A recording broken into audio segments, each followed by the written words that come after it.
నమస్తే. ఇది కొత్తగా జాబ్స్‌లో జాయిన్ అయిన పిల్లలకి ఈ వీడియో. మీకు తొందరగా 25 ఇయర్స్ లేకపోతే 30 ఇయర్స్ లోపు జాబ్స్ వచ్చిన పిల్లలు తప్పనిసరిగా మీకు వచ్చిన ఫస్ట్ జీతం దగ్గర నుండే మీరు సేవింగ్ అనేది మొదలుపెట్టాలి.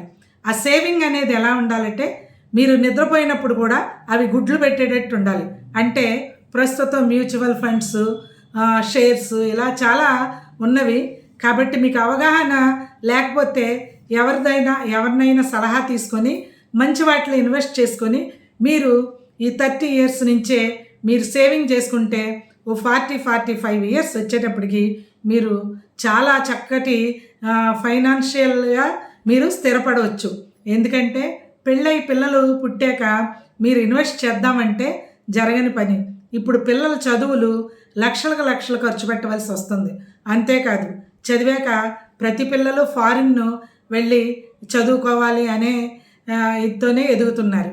కాబట్టి ఇలాగా మనీ ఎక్కువగా చేసుకోవాలంటే ఉద్యోగస్తులు రకరకాల ఇన్వెస్ట్మెంట్లో పెట్టుకొని మీ డబ్బుల్ని డబల్ చేసుకునేటట్టే మీ ప్లానింగ్ ఉండాలి తప్ప కనబడిన విలాసవంతమైన వాటి మీద పెట్టేసి తర్వాత అప్పులు చేసుకోవడం వలన అనేకమైన సమస్యలు వస్తున్నాయి.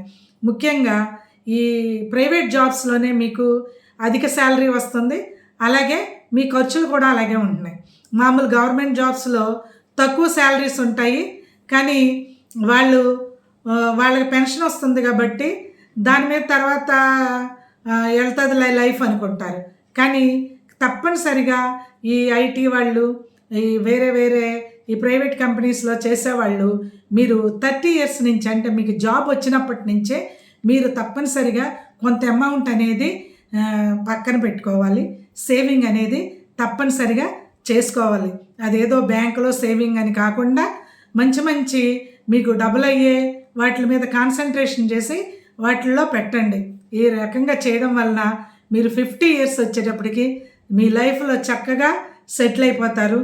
ఎటువంటి మీ తల్లిదండ్రులు పడిన బాధలు ఉండవు, ఎటువంటి ఆలోచన ఉండదు, మీకు ఎటువంటి అనారోగ్య సమస్యలు కూడా ఉండవు. ఇవన్నీ ఆలోచించే చాలామంది తల్లిదండ్రులు షుగర్ పేషెంట్స్, బీపీ పేషెంట్లు ఇలాగైపోతున్నారు. అంటే డబ్బులు అనేది మనకి ఒక సేఫ్టీ కాబట్టి మీరు తప్పనిసరిగా దాని మీద కాన్సన్ట్రేట్ చేయండి. నా వీడియోస్ నచ్చినట్లయితే సబ్స్క్రైబ్ చేయండి, లైక్ చేయండి, కామెంట్ చేయండి. నమస్తే.